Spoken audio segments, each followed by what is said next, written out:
Radio Silaturahim dan juga Rasil TV untuk Islam yang satu, Ikhwan, Akhwat, pendengar dan pemirsa dimanapun Anda berada, terima kasih masih bersama kami dalam acara Mimbar Rasil. Narasumber kita yaitu Bapak Ustadz Dr. Haji Engkos Kosasih LC.MAG. Baik, Ustadz mendapat gelar LC-nya itu kan di Al-Azhar ya? Iya. Di Mesir ya. Tahun berapa Ustadz ke Mesir? Saya ke Mesir tahun 92. Saya berangkat tanggal 10 Oktober 92. Baru 2 hari belum adaptasi sudah ada gempa dahsyat. Gempa. Menimpa Kairo waktu itu. Nggak tahu ini kok saya datang tiba-tiba ada gempa. Ini isyarat apa? Gitu. Isyarat apa? Saya akhirnya udah secara personal gitu ya. Iya, aduh, sambutan. Karena kita lagi tidur siang jam 2 di lantai 8. Tiba-tiba goncang gitu, kan panik. Saya kan orang kampung. Lihat di bawah banyak pohon pun ingin loncat aja gitu lantai 8. Untung ditahan sama teman. Ini Kairo, Bung, bukan kampung. Hanya lari lewat tangga. Di Al-Azhar Ustadz ngambil. Saya kebetulan di Suludin. Saya ngambil jurusan hadis. Tapi keseharian saya fokusnya di dunia koresponden, dunia wartawan, Timur Tengah. Sehingga saya nggak tahu ya. Saya orang hadis tapi lebih sering senang di jurnalistik. Sehingga saya wawancara, buat features. Kayak jadi reporter kampus juga ya? Ya emang, alhamdulillah. Karena pelarian dari saya wakop dari tabligh seperti MZ dulu. Seperti ini saya di Kairo tuh habis nulis sambil juga dengan nulis di koran atau di media itu kan isyarat bahwa saya sehat sama orang tua. Kalau saya muncul tulis berarti sehat anakku gitu. Kedua juga ada pemasukan gitu. Iya. Oh, tulisan-tulisan juga masuk ke ada honornya maksudnya. Kesat kabar nasional maksudnya. Kesat kabar. Ketahuan gitu ya. Laporan saya waktu itu di koresponden majalah Panjimas. Karena saya ngefans berat sama Buya Hamka. Ya, salah satu media Islam ya. Sekarang Panjimas tuh masih ada nggak ya? Ada versi online-nya aja kan. Ada versi online-nya. Nah, Pak Ustadz, kalau waktu di Mesir itu ulama yang Ustadz kagumi siapa Ustadz ketika kuliah tuh? Ini mah ulama yang di luar kampus gitu ya, ulama umum di Mesir lah. Saya kira hanya 2 yang saya senangi dari tipikal ulama Mesir. Yang pertama adalah tidak ada ulama di Mesir, apalagi di Al-Azhar, kecuali mereka adalah penganut tarekat. Dengan berbagai tarekat yang ada. Hampir dipastikan katanya mayoritas dosen-dosen Al-Azhar itu bertarekat. Ada Rifaiyah, tapi yang agak itu Naqsabandiyah Indonesia jarang. Rifaiyah di sana jarang ya? Jarang. Tijaniyah ada? Tijaniyah jarang. Oh, Tijaniyah jarang? Jarang. Tapi yang ada Rifaiyah itu yang sangat kuat sekali. Apalagi di Tanto ada Imam Baydawi ya. Itu spiritual. Yang kedua adalah ulama-ulama yang memang cerdik membebaskan Mesir di era modern. Artinya ulama-ulama yang peduli dengan bahwa Mesir juga punya masalah. Pertama adalah masalah liberalisme di Mesir. Saking liberalnya Mesir, itu orang aliran kiri kan biasa aja berkembang di Mesir. Buku-buku komunis, buku-buku sana gampang di Mesir. Oh gitu. Karena memang dari segi huriyatul fikr, kebebasan berpikir Mesir sangat menjamin. Silakan ideologi apapun tumbuh. Ya, itu. Walaupun di zaman Gamal Abdel Nasser agak berbeda gitu ya, pemikiran Islam justru malah dikekang. Artinya, tapi kalau kelompok Islam kok Islamis, maksudnya Islamis itu ditekan. Nah itu. Ya saya masih terbayang-bayang ada nggak tahu itu kenapa itu aparat Mesir setiap hari Rabu itu khusus mengelilingkan tawanan-tawanan Islamis melalui kendaraan militer ke seluruh kota. Dipawai gitu? Dipawai kan setiap Rabu. Oh, pakai mobil tahanan? Tahanan. Ya kita kalau ingin tahu para aktivis yang ditangkap, mereka takbir itu ya setiap Rabu. Gitu. Nggak tahu ada apa itu. Kan bagi kita, ya Allah ini kok penghinaan betul terhadap aktivis Islam. Apalagi waktu 92 saya ke sana kan masih kuatnya perlawanan dari kaum tanda petik ya ekstremis. Dari 11 faksi Mesir. Ngeri deh kalau Kang Angga tahun 92 awal itu ngeri, itu bom. Kalau ada turis bom meledak, kalau ada hotel bom meledak. Mohon maaf nggak kayak di kita ini kan masih menurut saya maaf ya Bang Panci yang gitu ya. Sana itu sudah sangat Iya. Saya 92 itu rumah saya tuh terkena getaran dari bom yang meledak di pos militer. Dekat rumah saya itu ada pos militer, ujung Kairo lah gitu, agak kampung gitu. Jam 11 malam itu, kayak gempa aja gitu. Padahal kita hampir 70 meter lah dari pos itu. Ditambah lagi ya peristiwa Arab Spring ya, Ya. yang Mesir juga mengalami pergolakan luar biasa.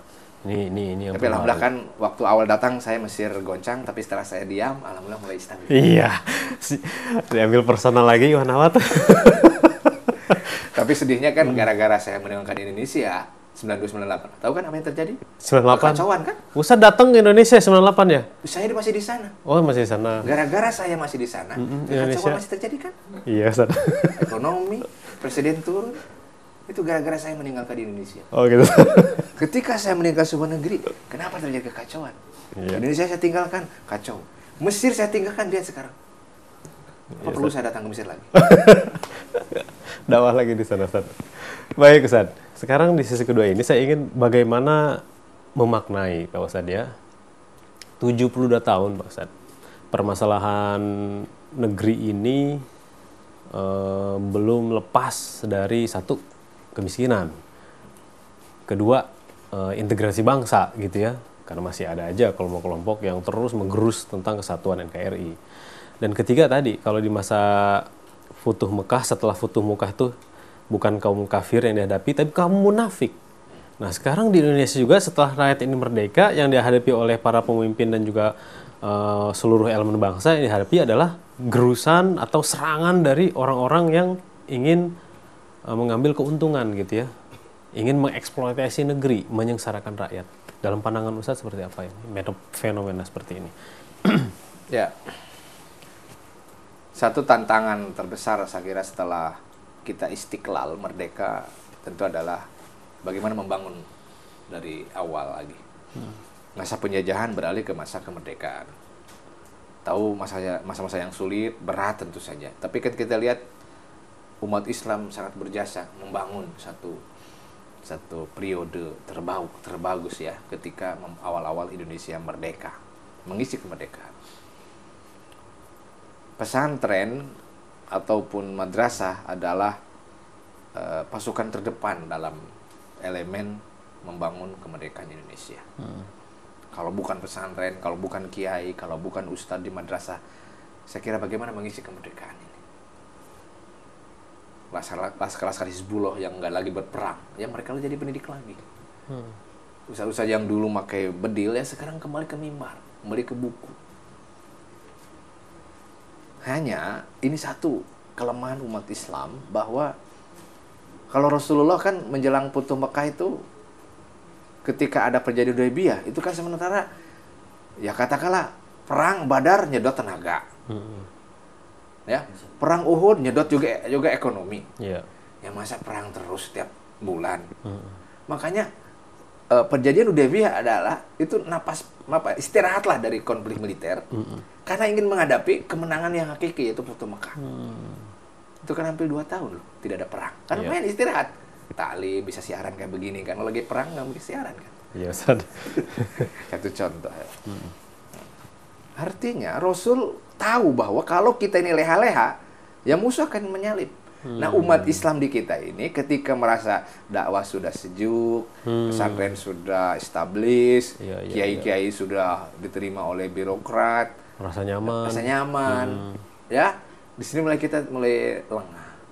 Ketika kaum asing, tahu kan kaum asing? Iya, Ustaz. Nah, mulai mereka investasi untuk masa depan, eksploitasi hegemoni mereka dengan akidah mereka, dengan tujuan mereka. Ya kita kecolongan. Iya. Birokrat lepas, sehingga yang jadi birokrat, yang jadi lawyer adalah orang-orang non-muslim. Kita nggak mau masuk ke itu. Ekonom-ekonom juga dikuasai oleh grup-grup yang CSIS, kemudian orang-orang sekolah liberal.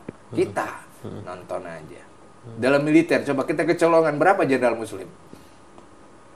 Berapa panglima tinggi, para perwira tertinggi dari orang Islam? Nggak ada. Ini kecolongan kita ini. Kecolongan dari segi apa? Ada suasana kadang cepat nyaman. Kalau dibandingkan dengan negara lain, lihat Palestina kan bergerak terus, suka banget gitu kan. Dakwah Indonesia tuh enak, nggak ada masalah. Ya memang apalagi api dalam sekam sebenarnya, tidak ada masalah itu. Hanya tinggal nunggu waktu aja. Lihat kayaknya dakwah di Mesir sampai kayak gini. Sehingga tetap ada benang merah bahwa siklus kekalahan umat akan terjadi kalau kita ini lemah. Lihatlah, ekonomi kita lemah, militer kita lemah, pendidikan kita lemah. Sekolah-sekolah unggulan jarang yang muslim. Iya, iya. Mungkin agak belakangan yang mulai sadar kita ya. Betul. Nah ini, media massa coba. Waduh, media massa. Apalagi media arus utama, saat nggak ada yang Islam. Nggak ada yang Islami. Iya. Ini jihad sebenarnya. Makanya ketika ada isu-isu Islam apa, enak aja ngehantamnya gitu kan. Betul. Nah kita kan di sini, kita sudah, apa ya, kalau Perang Badar kan itu baru persiapan kemenangan. Futuh Mekah adalah buah dari persiapan. Nah kita ini, apa judulnya sekarang? Jangan-jangan kemerdekaan kemarin itu baru Perang Badar. Tapi belum Futuh Mekah Indonesia itu. Iya, iya, iya. Ya, urusan kita declare sebagai negara merdeka dengan takbir atas berkat rahmat Allah udah terjadilah. Oke. Tapi bagaimana kita futuh Indonesia? Memerdekakan Indonesia, memenangkan Indonesia, saya kira belum. Ya, terbukti sana berapa birokrat, teknokrat, ekonom, militer, pendidikan, sosial, budaya, dan sebagainya. Berapa? Ini gara-gara kita ini dulu lengah.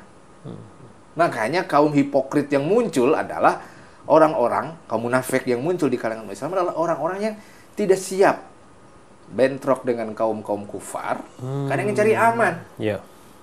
Dan itu yang terjadi juga di negeri ini. Mayoritas, senangnya. Ya, kita dakwah yang sejuk, jagalah kedamaian, rahmatan lil alamin. Mau ditusuk, rahmatan lil alamin. Dibobarin pengajian, rahmatan lil alamin. Apa kata dunia kalau kita begini terus? Iya. Lalu ayat-ayat jihad mau dipraktekkan kayak apa? Masa ayat nikah doang yang gemar dipraktekkan? Betul kan? Ya. Fankihu ma taba lakum minan nisa'i masna wa sulasa baruba. Itu paling kenceng. Itu kenceng itu.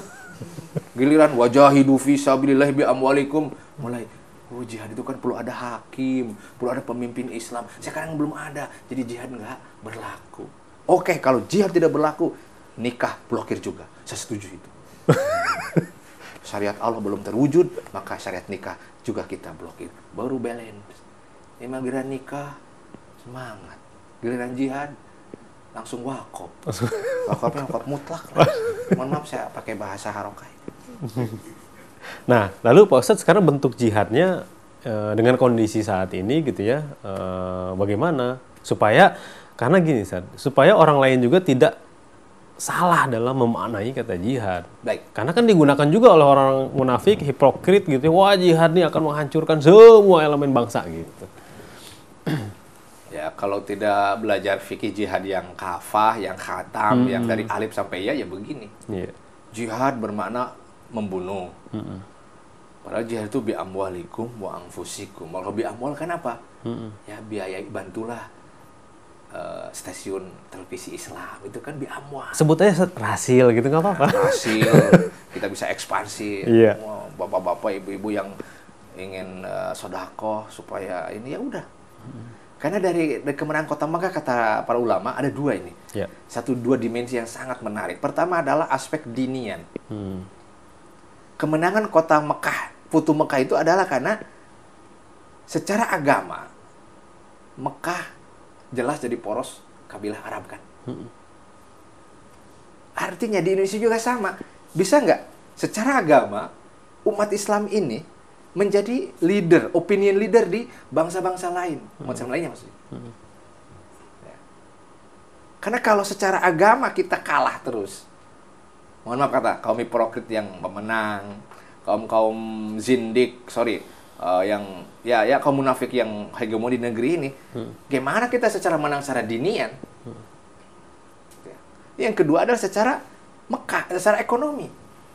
Agama kita rebut keunggulan beragama yang matang, yang kafah, yang komprehensif, yang syamil, oke? Yang kedua secara ekonomi. Menaklukkan kota Mekah adalah menaklukkan pusat keagamaan. Menaklukkan kota Mekah adalah menaklukkan pusat bisnis. Jembatan pokok antara negeri yang satu dengan yang lain.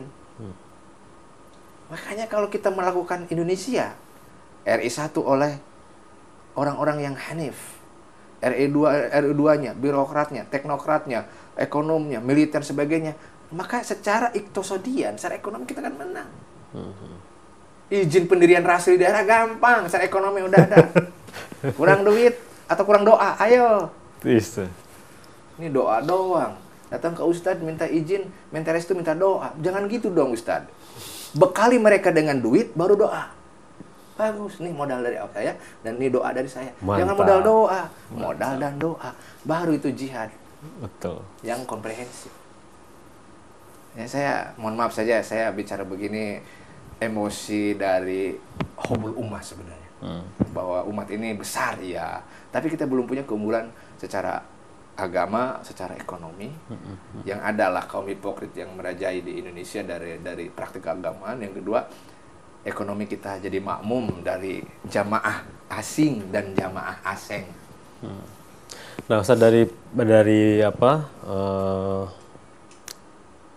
kondisi-kondisi memprihatinkan seperti itu, tapi kan tetap saja masih ada secerca harapan dan juga masih ada kebanggaan kaum muslimin saat ini yang bisa jadi motivasi bagi kita untuk terus maju. Nah, kira-kira apa saja tuh Pak Ustadz yang bisa kita lihat? Kalau bicara at-tafaul, optimisme jelas. Ikhwan dan akhwat rahimakumullah. Dalam berjuang itu hanya ada satu dari dua kemungkinan hasilnya. Pertama adalah menang. Kita berjuang, menang hasilnya. Kedua adalah menang telak. Oh, itu aja. Iya, betul Ustaz. 1-0 atau 4-0 gitu kan? Iya. Dengan kita berjuang saja, turun ke gelanggang, partisipatif, kontributif, tidak apatis. Oke? Tidak hanya parsialistik. Islam hanya zikir aja, Islam hanya jaga hati aja. Nah, tidak. Sudah turun ke gelanggang. Katakan kita menjadi kemarin 212 hadir dengan segala kekuatan yang masing-masing. Sudah menang itu. Kita menang dari orang yang kitmanul haq, menyembunyikan kebenaran, dan orang yang dayus. Artinya apa? Cuek dengan kejelekan, dengan kemaksiatan. Kita datang, udah menang. Tiba-tiba hasilnya konkret sampai umat Islam sekarang disegani. Kata Ustadz Bakhtiar Nasir, sekarang ada kekuatan non-ormas yang mohon maaf melebihi kekuatan ormas yang mainstream katanya. Jadi ada ormas tanpa bentuk katanya. Ormas tapi tanpa bentuk. Nah, entah. Artinya apa? Betul ada ormas yang mungkin administratif sampai dapat APBD, dapat apa, tapi ada ormas yang sangat diyakin. Apa itu? Kekuatan umat. Nah, artinya kita optimis, jangan pesimis. Hanya tentu kalau dengan spirit Futuh Makkah, tentu kan 3 hal yang disiapkan. 3 hal ya Pak Ustadz ya. Pertama adalah kita tahu letak kekuatan kelemahan musuh apa. Rasul kan cerdas. Mau perang tanpa pedang, ya pakai perjanjian dulu dong. Iya. Ketika mereka melanggar kan enak. Betul. Contohnya gini, Rasul punya pasukan 10.000 itu dari mana? Badar hanya berapa Badar? 3.000. 300. 300. Uhud berapa? 1.000. 1.000 pun membelot 300. Tinggal 700. Bayangkan, 300, 700. Tapi kenapa ketika Futuh Makkah 10.000? Waktunya hanya 8 tahun. Hanya 8 tahun. Bodoh, ini taklim seperti apa ini sampai pakai aksi Wah, itu betul-betul menunjukkan itu gara-gara poin perjanjian diplomatik. Perjanjian Hudaybiyah. Siapa yang datang ke kota Mekah, bergabung ke kota Mekah, maka dia masuk keyakinan orang kota Mekah dan nggak boleh keluar dari kota Mekah. Siapa yang datang ke Madinah, menyatakan beriman dari awal silahkan. Tapi kalau orang kafir tiba-tiba datang ke Madinah, tidak boleh, silahkan lagi. Itu kan Umar yang marah di sana. Licik banget ya Rasul katanya. Giliran kita orang Islam kabur ke kafir, boleh diterima. Tapi kalau orang kafir kabur ke Madinah nggak boleh. Ini kan strategi saja. Pertama apa? Supaya kabilah yang ada koalisi dengan Rasul merasa aman lagi, aman, nggak diserang oleh kota orang-orang Quraisy. Iya. Mereka udah gabung loh, hati-hati. Iya. Nah, ini kan kecerdasan, war dulu lah. Betul. Ya urusan syahid, urusan mati syahid itu sudah pilihan lah. Iskariman aumut syahidan kan. Tapi harus masa seorang bintang lakon utama cepat mati, nggak enak kan film itu kan? Nggak enak, Ustaz. Baru main 5 menit udah mati lakukan utamanya, kan nggak enak. Iya. Napas panjang. Yang kedua adalah